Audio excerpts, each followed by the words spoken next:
Hey, kia ora, and welcome everybody to another episode of Big Life Mindset. Hopefully, you're joining me on Spotify or my YouTube channel, in which case you'll be able to see some of the video that I'm going to be putting up as well. And you'll also be able to see, like, behind me, I'm in this quite a flash kitchen. This is clearly not my house. This is one of my mates' places that we're staying at for the weekend. And while we're here, I've got a couple of episodes of my podcast to record. But cool kitchen. And on the other side of that camera is a cool ass swimming pool as well, and a vineyard, and views of the ocean. But you're just gonna have to take my word for it. It's badass. Man, we're gonna dive straight into this one because this one is got lots of violence in it, and some of it's gratuitous, I think, as well. But there's also a lot of there's a sense of overcoming past failures, reaching the top of the mountain. It's almost like a Disney Channel, I reckon, maybe a bit darker. But anywho, so as many of you know, I sat my purple belt exam in July of this year, and I failed for my Brazilian Jiu-Jitsu, BJJ, which is kind of a blend of wrestling and judo. Not like Hulk Hogan wrestling, like Olympic wrestling, that kind of wrestling, right? So I had this exam, and I'd had like 2 years to prepare for this thing. Actually, I was given the exam syllabus, the curriculum, on 2019, like in July 2019. So I'd had 19, 20, 21, 22. So I'd had 3 years. Clearly, my maths is my strong suit. I'd had 3 years to prepare for this thing. Failed. And in the videos that I'm going to post up as part of this podcast, you'll hear me say it a lot. And it's true. And I keep saying it because I hope it resonates with other people as well. In that I didn't prioritize the exam and the practicing because it simply wasn't a priority for me.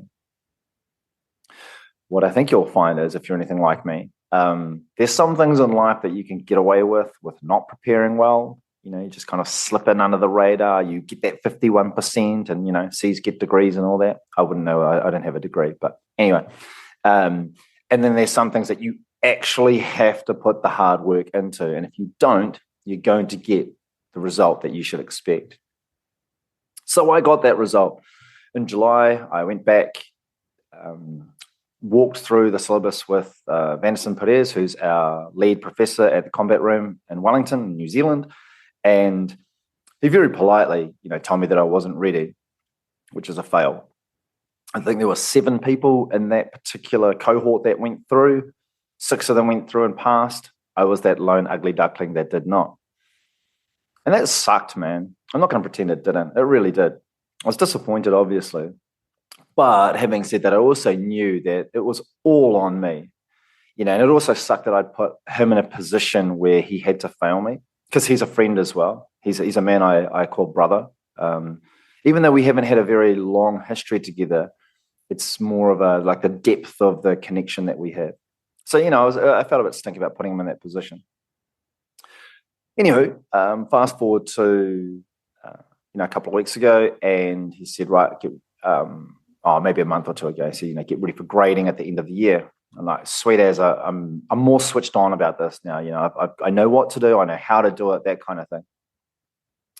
Even then, I had a few things that were distractions, but good life distractions. I went hitchhiking, and I did a trip, around the North Island. That was amazing. Met amazing people, had brilliant life experiences. I came back. Then we took the family on this holiday to Rarotonga in the Cook Islands that we couldn't afford, but that was all centered around this deathbed test that I've spoken of frequently. Gentle reminder, when you're on your deathbed, are you going to think about the money that you saved? Or are you going to think about this amazing memory that you've created? That kind of thing. Came back from that, went on school camp with our second eldest daughter in her school. So that was 3 days away as well. That was awesome, man. I had so much fun there. I feel like I'm going to have to create something about that because it was just so cool hanging out with these kids. And then came back, and we had this big event called Beers at the Basin, which is basically another excuse to get drunk in a festival type environment. So I had all these things kind of, back to back that were interrupting my pattern or habit of getting back on the mat and into training. But I persevered, and so glad that I did. So I, got myself sorted, worked out what I needed to do and how to do it. And I was setting aside time every day. And, massive shout out to Debbie, who, in amongst just being a superwoman in our home, carries the weight of, looking after 4 kids, helping with my mum at home, looking after me as well, because I'm incapable. Just even let me carve out more time with which to practice this practice on this exam. So going into it, I felt really good. I felt confident because I'd done the hard work. Now, I'm going to cue in right now a recording of me kind of leading into the exam. So stand by. And once again, if you're on Spotify, you should be able to pop it up and actually see the video. And if not, you'll hear like the audio change and you'll recognize, this is what he's talking about. He's put the video into it. Cool. Right, so I've got my purple belt exam again tomorrow evening. I say again because the first time I said it, as I mentioned many times, I actually failed spectacularly. So I feel like I've been putting in the work actually. I'm feeling a lot more confident than I did last time. Here's part of the reason why. I have allocated a space downstairs for me to practice, and this thing was lent by a friend. She actually they lent it to me last time, but I didn't really use it enough. But this time, it's a totally different story. So Jedediah has been helping me with my training. The mirrors are helping as well. You see there, yep. So yes, that's all been helpful. Plus, truth be told, last time I sat the exam, I didn't prioritize it because it wasn't a priority for me. So that's kind of, calling a spade. This time, however, it has been a priority for me. So I found myself training, twice a day, sometimes 3 times a day actually. But yeah, at least twice a day, and really crunching through the curriculum, the syllabus that we're expected to understand and be able to not just recite, but talk to some of the details as well. So yeah, big day tomorrow. All my BJJ journey roads are heading into this one event where I'll do my grading in front of our professor, Vanderson Perez, and I'll also be working alongside my partner, Jacob Robertson, who he and I have been kind of going through and helping each other on a daily basis as well. Super excited, looking forward to this, man. Kind of like a little bit of nerves as well, but having said that, like I said, I feel really confident this time. Not arrogant confident, obviously, but confident that I've done the hard work beforehand. So yeah, I'm looking forward to this. I'll keep you posted with how I go, and with any luck as well, I will take some footage of it just so you can get a bit of a feel for, like, as a point of view, what it feels like when you're being graded for your purple belt at the combat room in Brazilian Jiu-Jitsu. All right, we'll talk soon. Peace out. Awesome. So I don't know if you can hear it or not, but I can hear it in my voice. I'm actually a little bit nervous. There's a little bit of like positive nerves, but I can hear it in my voice. And even thinking about it now, like my hands go a little bit clammy. So, I might be trying to portray cooler at that point in time, but I know that I'm nervous and I can hear it in my voice. So yeah, that was leading up to it. There's a whole bunch of techniques. So that the exam itself comprises of 77 or 80 plus techniques that you have to do. Now, each technique is like a physical thing that you've got to put together. Like there's a series of steps that you have to string together in the right order in order to execute the technique.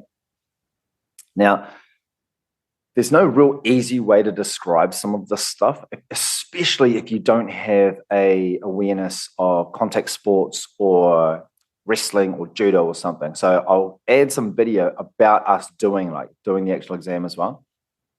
Oh yeah, and a special treat for anybody that sticks to the end, you're going to see me get whipped by, 10 different people. And I don't mean figuratively whipped. I mean shirt off my back, and they're going to whip me with belts. And I'll explain why they do that as well.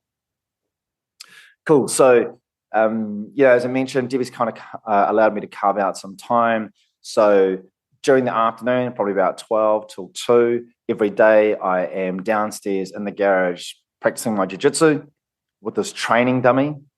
For those of you that saw the video, you would have seen it. His name's Jed. For those of you who didn't, imagine pretty much a life-size version of myself. Probably weighs about 50 kilos, made of latex rubber, stuffed with whatever it is, stuffed inside him to make him heavy. Has some movement, but it's really limited, but you can practice these techniques on them. Truth be told, every single person that has looked at this thing has quite rightly suggested that it looks like a sex toy. Go figure. So anyway, been, training like crazy at home, and then every night I'd been going into the combat room, into jiu-jitsu, and going back through the syllabus as well. I have a training partner who I mentioned, Jacob Robertson, and he is going through the same process. And it's really cool because I feel like we're both on the same level in terms of our knowledge of the syllabus, but I can probably grandfather him through a little bit more because of my experience having gone through and failed the first time. So I feel like that failure has given me a lot more value to add. So I've done that, for a few days. Took that video before, which is the day before, and then this is the video of me the morning of. And once again, see if you can hear the nerves in my voice, eh? All good, here we go. So I'm about to do my last walkthrough of the purple belt syllabus at home in the studio downstairs. I've done all the hard work, but it's nice just to kind of walk through what the exam is going to look like so that, it's kind of like that final bit of the preparation. I prepared really well for this, as I mentioned, put in stacks of work in home and on the mats in town. Jed, my mate here, he's seen better days, right? But he has been an absolute godsend in all of this. I'm also joined here today by Kyson and the Ninja Turtles. Do you want to say hello, Kyson? Hi. Yeah, there we go. Jam on the arcade. But I'll walk through each of the techniques that needs to be done. Now, there are 77 techniques, I think, maybe 80. But yeah, so there's a few techniques like an arm bar, like a hug sweep, all that kind of thing, that you need to not just be able to demonstrate, like you have to be able to show the technique, but there's also a lot of detail within each of those techniques that at the purple belt level you're expected to understand. And this is what the list looks like. Yeah. See all that? And all that. So yeah, that's where we're at. After this, I'll probably put in about half an hour, not too much, really just a walkthrough of each of them, just to kind of embed them even more in my mind, and to make sure that they're still fresh, because it is maybe 3:30 now, and in 2 hours time, 2.5 hours time, I will be going through the grading with Professor Vanderson Perez. So yeah, that's where we're at the moment. I'm looking forward to it. I'm excited about it because I've done the hard work. So I'm really eagerly looking forward to kind of showing my wares on this one as well. And yeah, seeing what happens. Do the mahi, get the treats, right? Do the hard work, get the rewards. So we'll see what happens. But for now, totally looking forward to it. All right, talk soon.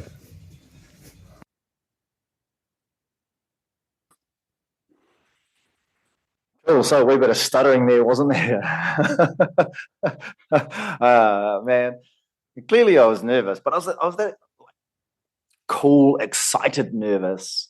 It was anticipation and like wanting to get into it rather than wanting to run away from it. So yeah, man, that's where my headspace was at that point in time. Glad that I did as well. And then yeah, we rocked into the combat room. The combat room is about, on a no traffic day, and I get to park outside the front door, which is like a never, it might be 20, 25 minutes. Any other time, it's just like, how long's a piece of string? Because I've got to cut through town. Anyway, so Jacob and I arrived there early, and it's cool because like we're both feeding off each other's excited energy. You can tell we don't really say it, but it's kind of obvious. We're definitely vibing and bouncing off each other. And man, those guys have been brilliant as well. I didn't know Jacob from a bar of soap prior to both of us being at the combat room. And even then, with Brazilian Jiu-Jitsu, you can go through a long period of time and not really know somebody, because the only interaction you might have with them is when you're competing against them in a 6-minute roll, or you're practicing a technique, and then you move on to the next person. There are so many people at the combat room that I have no idea what their name is. I'd heard it once, maybe twice, but I have no idea their name. But I remember how they roll, how they compete. And funnily enough, I don't think it's unique to me either. I think this is like a thing. People are traditionally, statistically, I don't know what the word is right now, but people are just renowned for not remembering other people's names. And so often I'll say, oh man, I'm really sorry. What's your name again? And then that same person will tell me their name, and they'll go, oh man, I'm really sorry. I can't remember your name either. Even though we would have met 10 times, kid you not, in roles and, competing against each other. So we get there, and there's a class on at the time.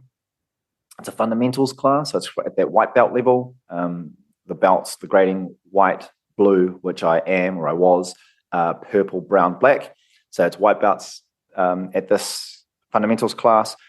And so they're kind of doing their thing, and Jacob and I are walking through some of the ones that we want to just polish off and just refresh our memories, that kind of thing.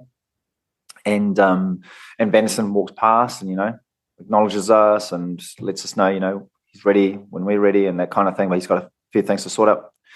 And so we're really just kind of trying to harness that excited energy and not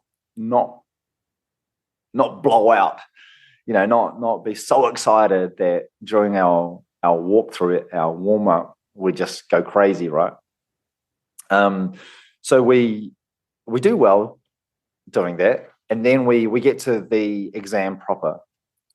Now, the grading itself takes place over a series of days because the curriculum is quite long.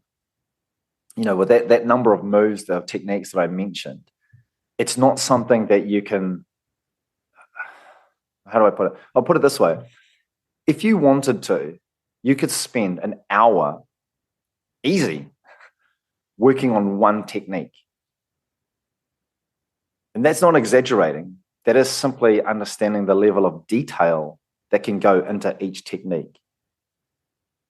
When you're at the purple to blue belt stage, you're really starting to refine your understanding of those details within the technique. So you're kind of moving from, I know the big chunky bits of the process or the steps in that process, to I understand the bits that go with, like the small steps within each of those big ones, the detail that sits within each of those big steps. And I understand the importance of why it's important. Because you start getting to a stage where it's not enough to know the words like cat, dog, mat, chair. You need to know the cat sat on the mat with a hat on the chair, like those joining words, because without it, you don't have enough context. What that translates to in like a practical sense is that if you don't know the detail bits within each of those big steps, you can't even do the next big step because the person's escaped.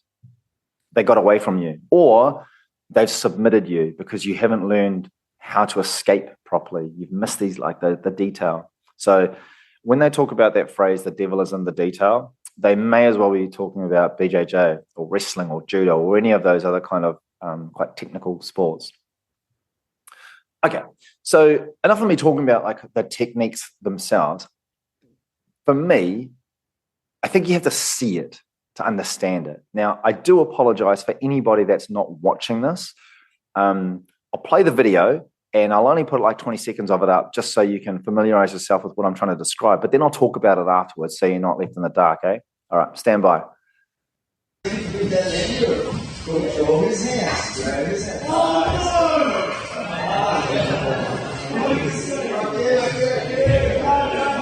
The center of his darkness. The center of his darkness. Change. The center of his darkness.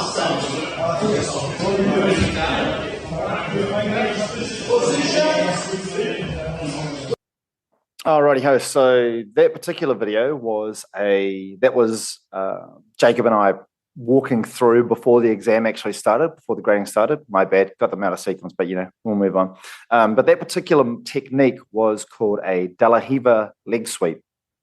And then I moved into a thing called side control.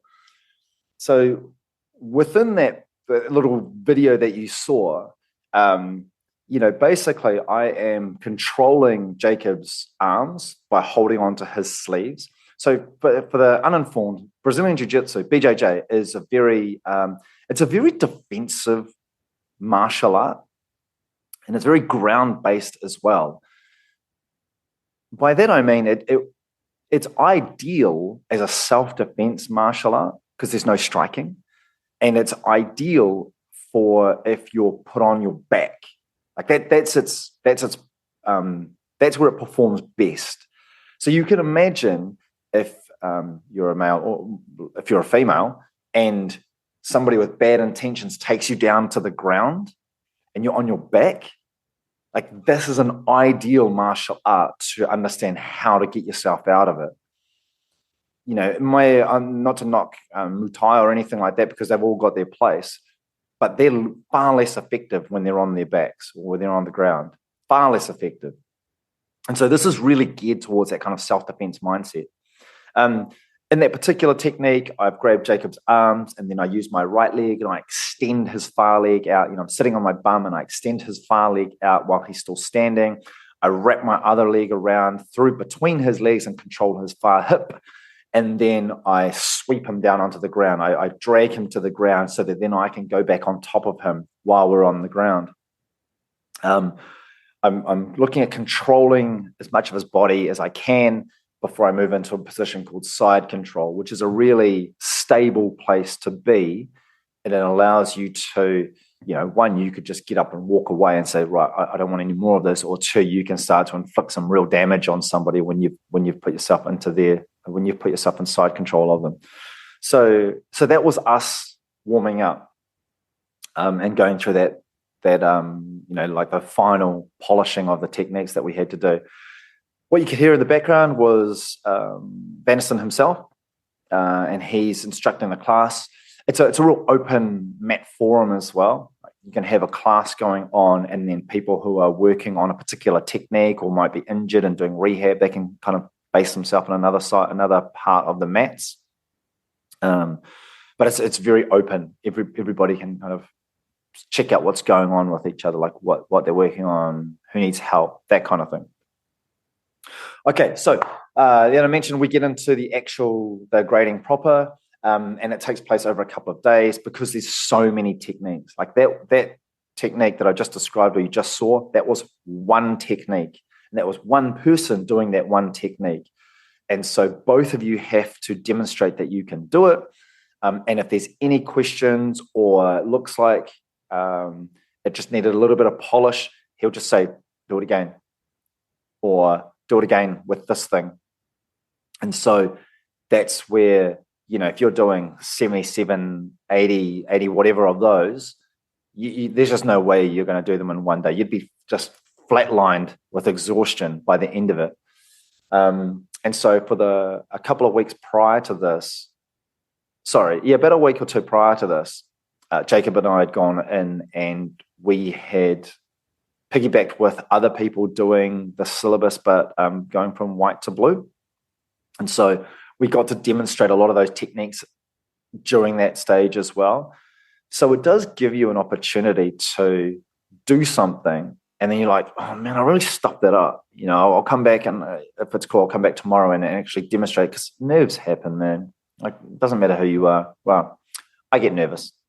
And so being able to kind of reflect on that and come back and say, man, I really dropped the ball on that one. But this is what the technique actually looks like when I'm far less nervous, and, you know, kind of pop it out and like, yeah, pat myself on the back kind of thing. Anyway, so that we'd done that a couple of times.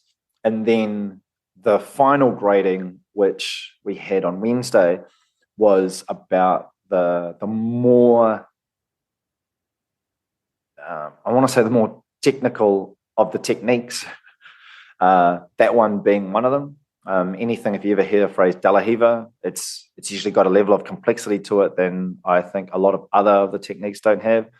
And so, yeah, we've got those and the judo throws. Now, the judo throws, there's about 12 of them. And the first time I went through and did the grading, man, I was so shit at them. It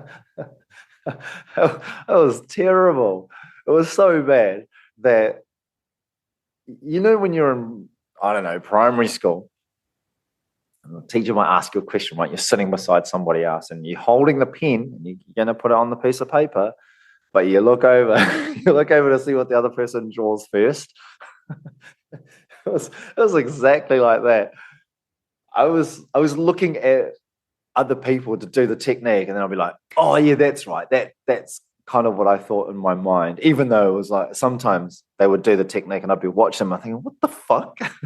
I don't remember doing that. Where did that come from? But that was the experience that I had the first time around. This time around, however, just totally different. Totally different because I, you know, put the work in. During the exam itself, we had a little bit of a surprise, not a massive one, but a little bit of a surprise sprung on us, because Banderson had asked us to pair up with two of the white belts that were, they'd finished their class, the fundamentals class, and they were sitting on the side of the mat. And man, thankfully they agreed. But he wanted to split us up because he wanted to be able to observe both of us doing it in the limited amount of time that we had available. We only had an hour and a half to do it. And so it made sense, right? Because if we did it on each other, I would have to do it and then he would have his turn. But if we're doing it on two separate people, we can go simultaneously.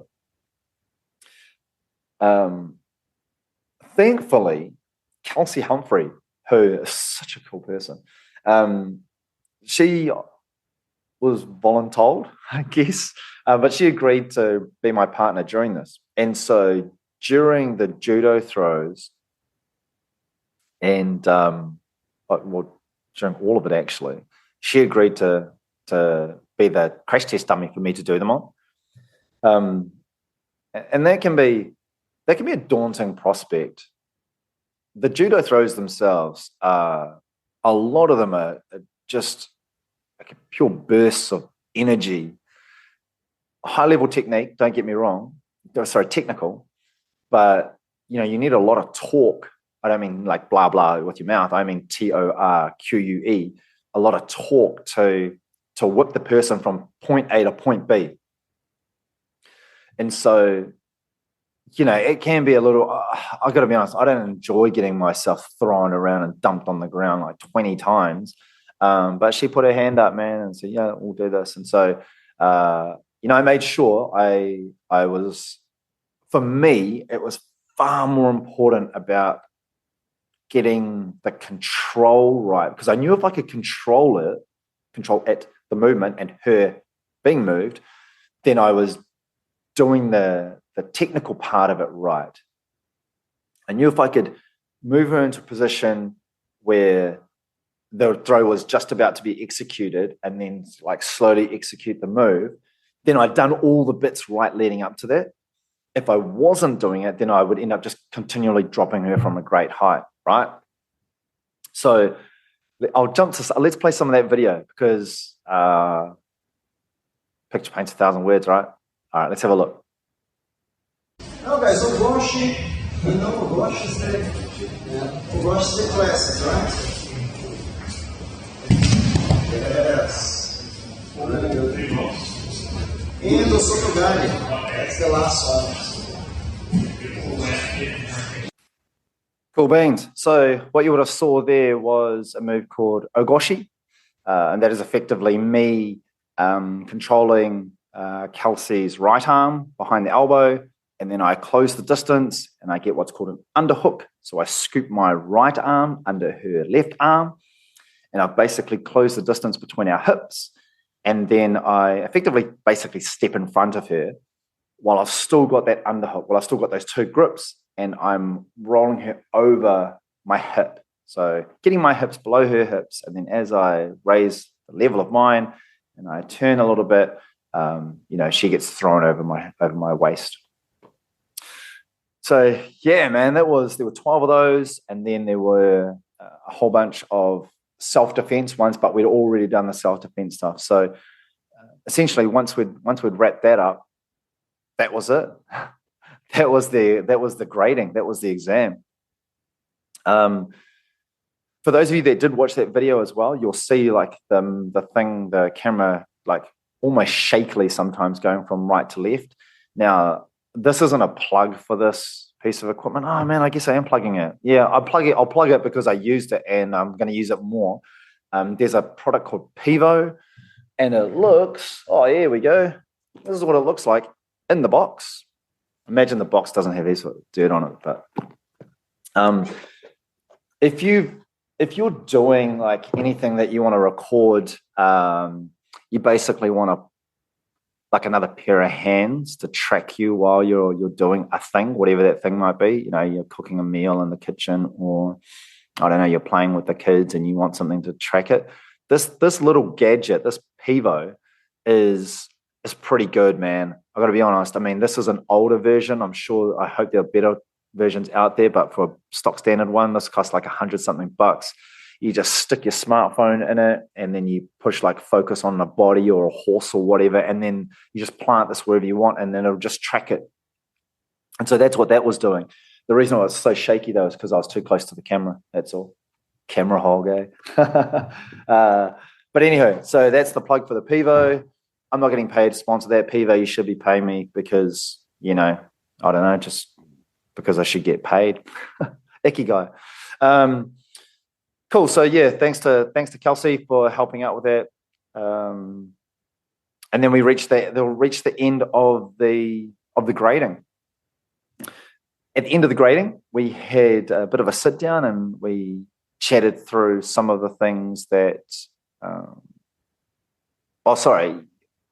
chatted through some of the things that Vanison saw. And I'll tell you what, man, he doesn't dish out compliments unnecessarily. If you've done something and it looks really shit, he won't say the words "it looks really shit," by the way, but you'll know just by the words that he uses. And so it was really pleasing to hear the positive feedback that he gave about Jacob and I in the grading. It was more so because I felt that the sting of that disappointment from the first one, I really carried that, and it was also, I guess, I don't want to say doubly pleasing. I'll use that phrase because it was like I was sharing it with Jacob and he was sharing it with me. So we had the shared experience. And, like when you put in a lot of effort into something and then there's a person's opinion that you really respect and they notice it and they're forthcoming with it and they say, you know what, you did good work there. Proud of the effort that you put in on that. That's a good feeling, man. That's a good feeling. I don't think we should turn away from things like that. Like, don't go chasing them. Like, don't be a people pleaser. But I think in a situation like that where you've had a bit of adversity, you felt like you let that person down, and you've been able to come back and and do yourself proud. I feel like those are things that we should celebrate. We should recognize. So that was really cool.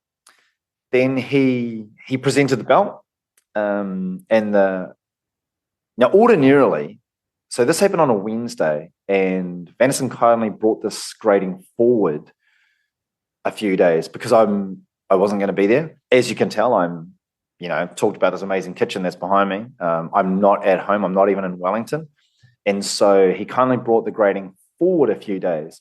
Now tomorrow in Wellington, at the combat room, is the big end of year grading, and during that period, pretty much everybody that's a member of the club will converge, and there's a lot of bodies there, man. I don't know what he must be up to, 80, 100, I don't know. There's a lot of people, and the belts will be given to the people that have earned them through the gradings. So, there'll be a number dished out. And what I felt was quite special in my own situation was that often, because there's so many people that might be moving up belts across the board, white to blue, blue to purple, purple to brown, blah, blah, blah, is that there's the acknowledgement, you get called up in front of everybody, you receive your belt, and then you kind of move on. Black belts get a bit of an opportunity to say a few words. But ordinarily, there's because there's so much movement within the club, you don't really get a chance to have a speech or anything. But thankfully, Vanderson created a little bit of a space for me to share some words with the people that were there on Wednesday night, who weren't expecting this grading to take place. They were simply there as part of their class, the evening class. And so here's what I said. Here's a few of the words that I spoke. Cue video. That's the second time we went to this exam. We did the first time. I said, no. You can do better. You're gonna do again. And guys, that's the hardest part, because lots of people take this on the wrong way. But when someone understands the process, what he did, started working again, and now, okay, I understood. I wasn't, ready. Yeah. Understood that, took him the best way as possible, started drilling again. Okay, now we did again, and it was just one point, I just had to stop a couple of times to show small, minuscule details, what doesn't count too much. So just show the effort, you put on the, you and Jacob put on the whole process, yeah. So now, and because Eric cannot be here on Saturday, so we're gonna do a special. But we're gonna do the whole thing. It's gonna be an intimacy grading, okay? Go, so my brother. Us.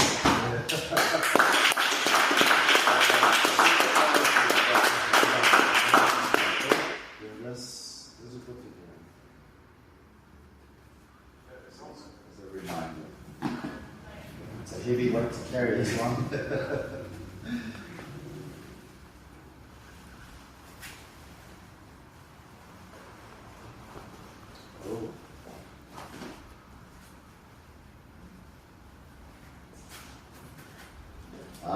Beautiful.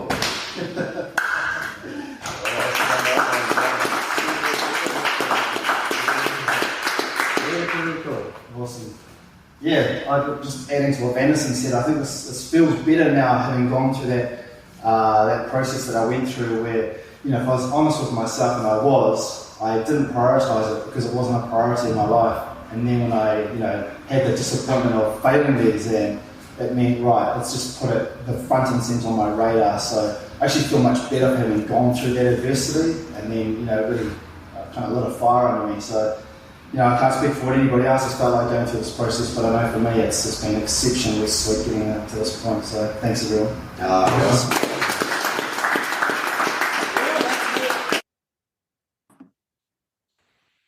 Oh, I just rewatched that. That was really cool. That was a moment. That was an absolute moment. So yes, that was Vanderson presenting me with my purple belt. And then, I had a laugh with him actually afterwards because I was adamant. I had this thing in the back of my mind, and I mentioned it to Debbie a couple of times, but I was adamant that I wasn't going to dye a blue belt, which might be a strange thing. There's just like this horrible statistic that like blue belt is basically where most jiu-jitsu practitioners go to die. It's just renowned for being the end of somebody's BJJ journey. And I can see why too. I can.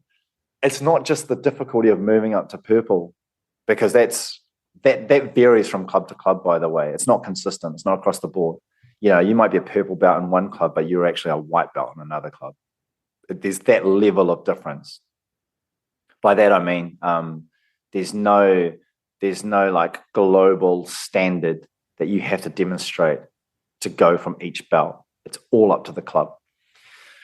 But the thing about the blue belt is, and I've experienced this as well, is that you go from being a white belt, right? And you're just all mongrel and energy and idiocy. That's a word now, by the way. We're going to make it. You're just like this. You're so clumsy. It's crazy. You're just so clumsy, so determined. And then you get your purple belt, your blue belt, sorry.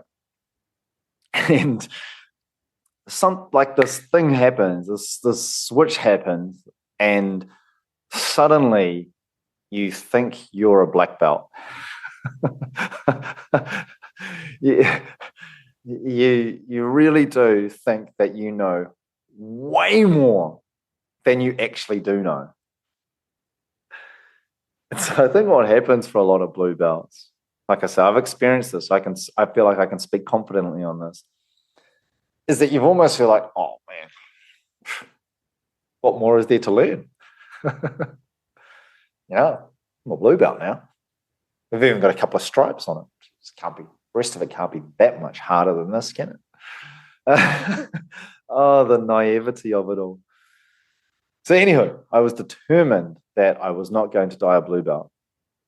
And so, that moment of receiving my purple belt, it had a lot wrapped up in it. And I genuinely believe that I'm a better person for having failed the first time and then not simply walked away and not simply found excuses to not persevere and get the purple belt. A couple of other points on that as well, though, I should add, is that, I talk about the people-pleasing aspect, and I'm a people pleaser. Not all the time, but I definitely have my moments. And if it wasn't for Vanderson, if it was a different person, I had a different relationship with that person, I don't know whether I would have persevered. I don't know. I'd have to be put in that situation for it to really unfold, and for me to say, or for me, my behaviors to kind of come through, whether I would have persevered or not. But if it wasn't for that relationship that I had with him, I don't know whether I would have continued and pushed as hard as I did to get it.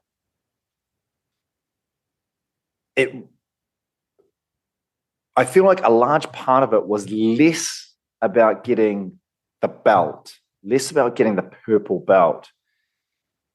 And I really wanted to, and it was more about really wanting to reciprocate or give back the effort and the time that he had invested in me.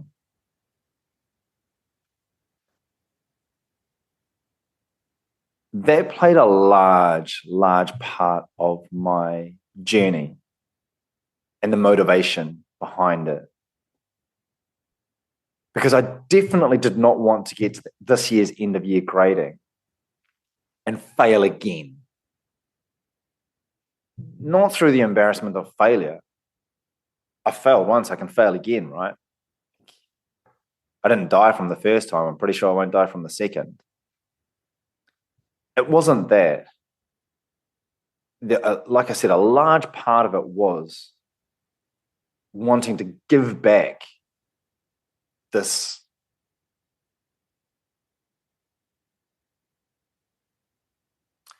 I think it is like a love thing, right? Like I don't know. Yeah, give back that love that had been shown to me. Yeah, let's go with that. I think that's the right word and the right context. So that's another reason why it was such a momentous occasion for me. Not in the sense of like having a baby, but it was still very, it was still deep. It was still really deep. And it was like all these pieces that were out there came together through hard work, through that commitment, through that wanting to return the love that was shown, and to acknowledge, like I roll with a lot of people, man, and I don't take that for granted either. And so there's always been a little bit of like, I want to pay these people back as well, not pay them back in a negative way. Like I want to gift back the contribution that they've made in my development. And that's another way I can demonstrate that. I can talk shit about it. I can talk about it as long as I wanted to, but really it's the actions behind it where it's like, I'm not just saying, hey man, thanks for rolling with me and being part of that journey. I'm like, this is what my thank you looks like. It looks like I've put in the hard work. You've helped me along on this way. So there was definitely that aspect to it as well.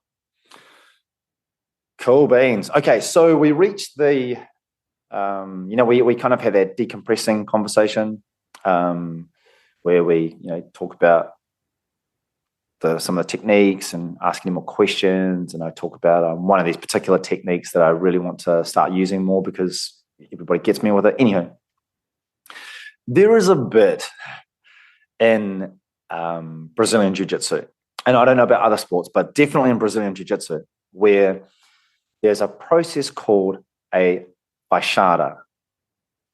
Now, coming from Brazil, funny enough, Brazilian Jiu-Jitsu, right? My understanding of the word is it's like a walk past or a run through or something. What if you have never seen a baixada before? It is where the person who has gone up in belts takes their shirt off, takes the gi off, which is that jacket that you would have seen me wearing in the video. And if you didn't see it, just imagine a real thick jacket. They take that off, and often we're wearing a rash guard, which is like latex. Is that what it is? Anyway, so some people don't take that off. I chose to, which you're going to see in this video. Take that off, and then you walk down this gauntlet of all the people that are at the club at that point in time, and they all take their belts off. And as you walk past, they whip you with the belt. I'm not bullshitting. This is a real thing. So I have very mixed opinions on this tradition. Part of me gets it, right? Part of me understands this. It's almost like a mutual suffering.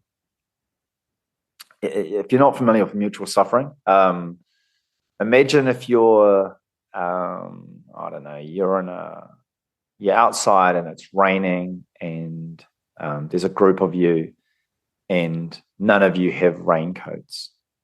So all of you are getting drenched. There's a sense of solidarity that comes with that, with all of you being in that situation. That's mutual suffering. If you're with a group of 6 other people and the rest of them are wearing raincoats, then you're just suffering alone. That's a totally different thing. So my understanding of Fashada is that it is one of the means by which everybody is considered equal. So whether you're a white belt and you're going to blue, or you're a brown belt and you're going to black, is that right? I don't know if a black belt gets a Fashada now that I just said that. They might be exempt. I hope they're not. Anyway, let's say white to blue, purple to brown. When you go through that, everybody gets this Fashada process where you take your shirt off, and everybody in the club whips you back. So there is that sense of like, we are all in this together, and no matter how cool you think you are, get some humble in your diet with one of these. Okay? So that works. I get that. I definitely understand that. The other side of me is, I'm not sure I see some of the values that I associate with Brazilian Jiu-Jitsu in that Fashada process. BJJ is massive on respect, really big. You know, when you come into the club,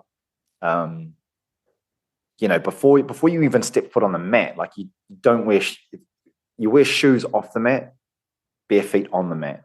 You do that as one way of respecting everybody else, because if you stepped in dog shit, you don't want that going on the mat and other people's faces getting rubbed in it, right? Small but important.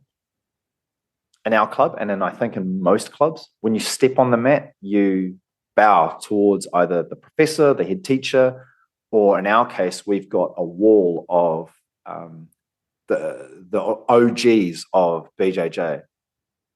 These are like the original, like Helio Gracie. I remember the other guy's name, Mitsuhira. I can't remember their names. But anyway, it's like they're big and they're prominent, and they're there because that is when you trace your lineage from why you're wearing this belt and the reason you're doing BJJ. You look up at that wall and like, these were the people that helped enable and helped bring that knowledge to my belt that is currently sitting around my waist. So it's really big on respect. In our club as well, the humility it's like a currency. We don't have, I just cannot think of any dickheads in our club. I've been to clubs that have dickheads in them. They stand out like a sore thumb. And if one was in our club, they would get weeded out pretty fast, I would imagine. I don't know everybody. I can't confess to having rolled with everybody. But, you know, it's the tone of the club is very much a no dickheads policy. So humility is a thing within that. Now, if I bring that back around to the Fashada, there is that, you know, keep it humble. We're all in this together. I'm just not sure I need the Fashada to demonstrate that. Not quite sure if that's adding the kind of value that maybe was needed back in the day, or I don't know. Like I said, I'm in two minds about it. Anywho, that small existential crisis aside, I went through the Fashada, and so I was fortunate but unfortunate. I was fortunate in that there was only 10 people at the club, maybe 12 at the time. We had a couple of people just about to walk out the door as well, and they had rubber arms as soon as they saw that I was going to go through this process, and they jumped back on the mat. the chance to give Eddie, old-fashioned whipping.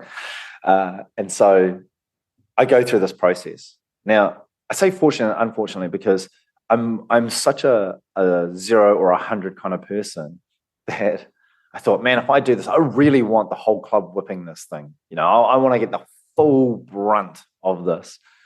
But I got what I got, and I'm okay with that. I need to be okay with that, right?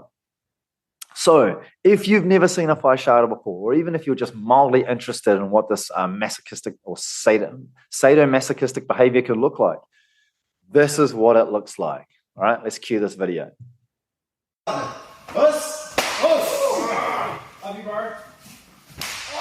Swing in it. Come on, boys.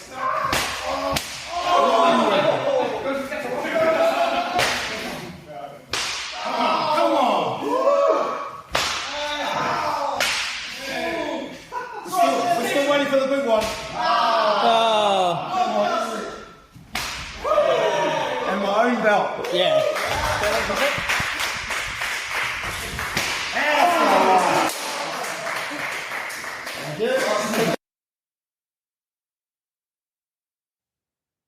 Oh man, that cracks me up when I watch that. That's pretty funny. So yes, that is the fashada process. Kind of kicked off by Vanderson, who the head black belt, he kind of sets the tone for that thing really. One of them that really cracks me up, like hopefully you can see that video, but if you can't see that video, and if I remember, I will put a link to it in a link to my TikTok and Instagram, which I posted it on, because some of them are hilarious. Like some of the people that are whipping me, you can tell like the ones that are a little bit more timid, or maybe just, I don't know, just really couldn't get into the essence of it. But then there's some of them that have absolutely like thrown the kitchen sink at it. And my two favorites are, one of them's Jacob's one actually. Like I'm pretty sure he gets a bruise on like my far arm, on my right arm. And the other one is it's like Helen, where he like baseball swings. Like he's throwing his full like energy into this thing. If it was a bat, it would have snapped me in half. Oh man. All good. So man, that brings my my blue to purple belt journey to a close. And coincidentally, this episode. Really hope you enjoyed that one. I hope those videos come through. Man, I'm going to make sure those videos come through because they really do add a lot to that story. If you're if you're watching this on Spotify or my YouTube channel, which is E Rakanui, then that's the handle. Then, I hope you enjoyed those visuals because they really did add to like the taste of the sweet taste of this story. Thank you, everybody, for being part of this. I wanted to give a few shout-outs before I finish up. That was, I mentioned Debbie, who has just been an absolute godsend in my whole life, but, especially around this area. I wanted to thank Vanderson and the Combat Room and all the people at the Combat Room that have helped in small ways and large. There's the guys out at Two Tides out in Porirua who, once a week I'd been going out there as well, and they've just kind of been expanding my horizons. So I wanted to thank them. There have been people who I've been rolling with at Petty Fridays that have helped in my journey. I've had guys coming around, to help out downstairs at the garage and the studio. Who else? There's just been, there's been people who have gifted me clothes to go through this journey as well. Jits is not the most expensive of sports, but it's certainly not the cheapest. So, there's this kind of that element wrapped up in it. But literally everybody that I have rolled with, competed against, has helped me, just the whole shebang. I massively appreciate your time and your effort and the warmth and the love that you've shown me. I cannot overstate how much it means to me. I'm super, super grateful for you people, for everybody and taking the time. Next time, we'll be talking purple to brown, eh? All good. Thanks again, everybody. Don't forget to click like, follow, subscribe. Find me on Instagram. Find me on TikTok. Find me on Facebook. Find me on YouTube. Click like. Click 5-star ratings. Click the works, man. and we'll catch up soon. All right. Bye for now.